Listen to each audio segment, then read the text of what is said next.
Hey guys, California Phantom here. Let's discuss the drone state of the union. So it's currently March 2019 and all is quiet on the Western Front when it comes to drones. We've seen things come out from Autel, we've seen things come out from DJI, we've seen things come out from Parrot.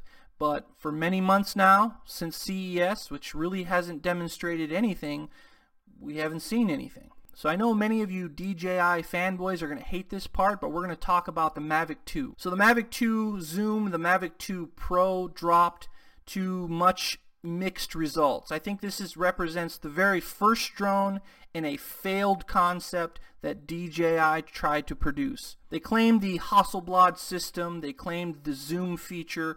While I do admit the zoom feature does have its practicality, a lot of what the Mavic 2 Zoom can accomplish can be done easily in post with a non-optical zoom lens. So in terms of the Mavic 2 Pro, we have this quote-unquote Hasselblad camera that we know now is a joke.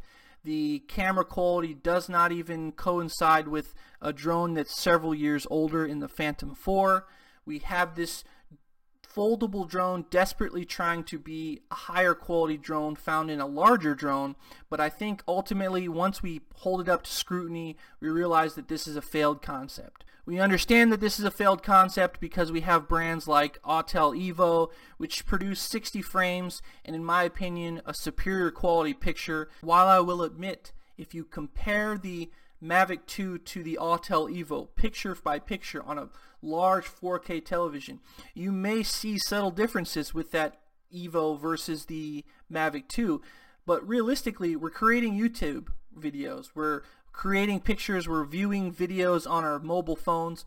You're not going to see a big difference, and the main purpose or the main crux of why people buy a Mavic 2 over say a Phantom 4 is the portability. You want a portable drone, you want it to be as highest quality as possible, and the Evo delivers that. They deliver that with less of a rolling shutter problem. They deliver that in 4K 60 frames. While it is a smaller sensor, admittedly so, I do believe the picture is superior enough to compare it to the Mavic 2 any day of the week on a mobile device or on a computer or a small screen. So the next bullet point is we have a fantastic market for secondary drones. Now many of you who might be buying a drone for the first time will likely want to buy it new so that you have the manufacturer's warranty and you can buy additional things like DJI Care or DJI Refresh. That'll ensure that if you have any problems with your drone, DJI will warranty it regardless if it was an operator error or not. It is an incredible secondary market right now. Places like OfferUp, Facebook, Craigslist even has fantastic deals with drones. I've just, for example, went on and I saw many people were trying to sell their discontinued Spark for less than $250. So it's a fantastic time to be in the drone industry and getting into the drone industry. So the third bullet point is the overall lack of innovation in this industry. Since major drone companies like DJI have come to market with the Phantom 2, Phantom 3, and beyond, we've seen a multitude of different drones. We've seen Inspire type drones, we've seen Phantom lineup, we've seen drones go down to the Mavic Air and the Spark. The innovation has been tremendous over these past 7 to 8 years, but I've noticed in this last year and a half to 2 years, it seems like they're stagnating for new ideas. So these are some of the ideas that I think would re-spark the drone industry, and it's some things that I think people want to see in 2019 and beyond. So first things first, we have RIP to Unique. We haven't seen anything viable come from them. They had a terrific Intel partnership.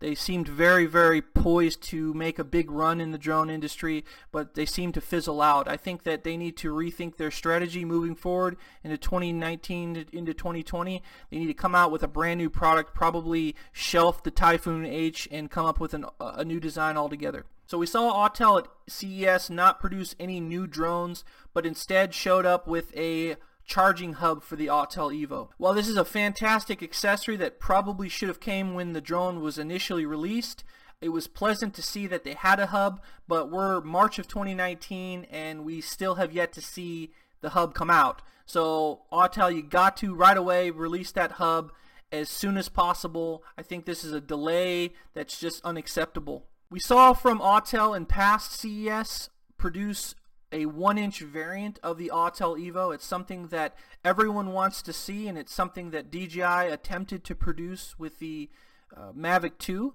Unfortunately, it never came to be successful because of design limitations and this overall size of the drone. Now, if it's something that Autel can't produce in the current size of the Evo, I completely understand, but they should come to market with the best available camera. And if that means putting 4K 60 frames on a 1-inch camera, I'd rather see a new X-Star than an Evo 2.0.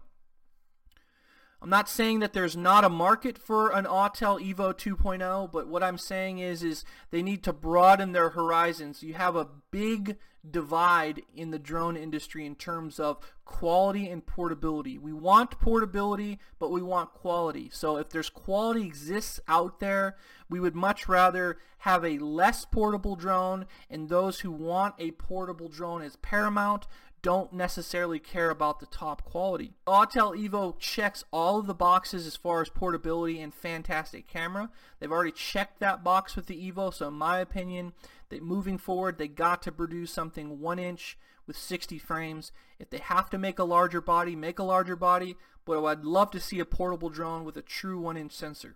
So the next bullet point is the elephant in the room, and that is the Phantom 5.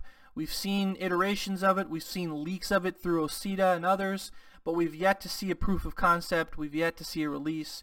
I think the release is imminent. I know I've said this on my channel. I was expecting it at the beginning of the year and that didn't happen.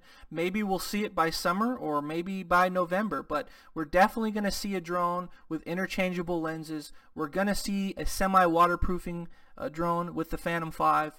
I'm curious to see what other changes they've made, but I think it's definitely going to be the game changer. So Parrot came out of left field with a little runaway success called the Anafi. Now, Anafi wasn't necessarily anything we were expecting, but it gave us a new way to think about drones.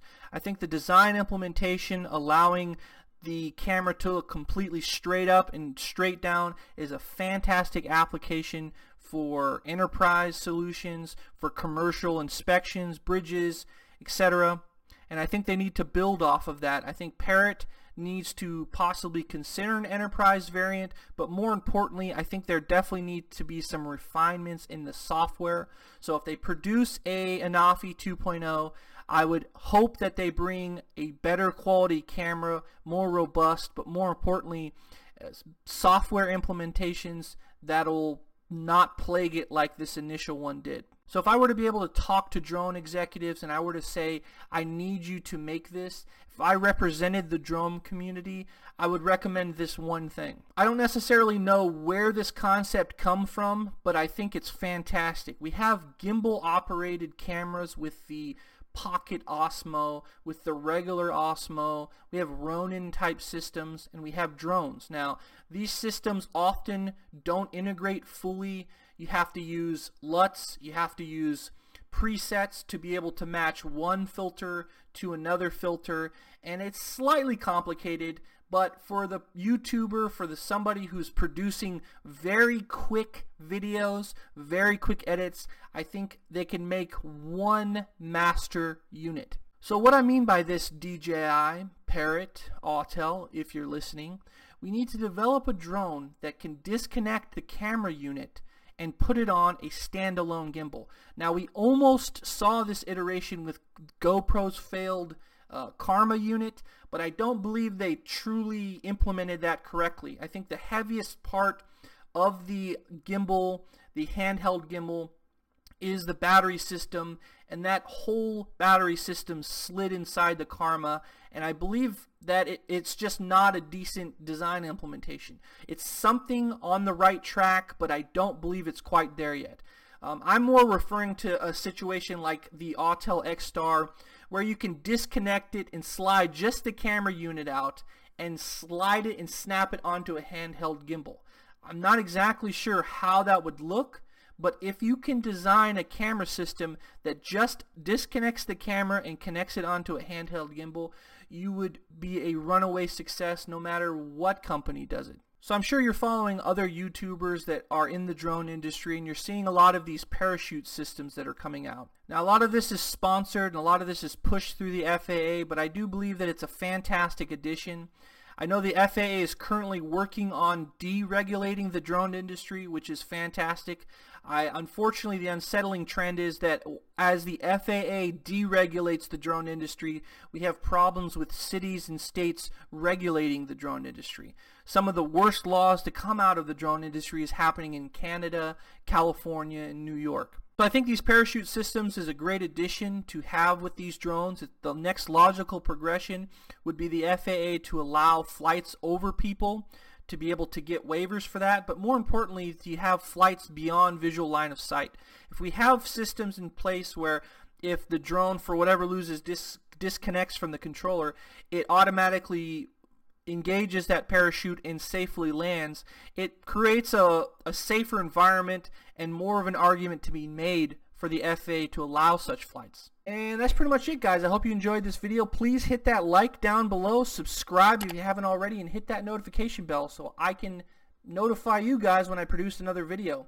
Leave a comment also down below. Let me know if I forgot anything or if there's something you'd like to see in the next drone, and we'll see you in the next adventure. Hey.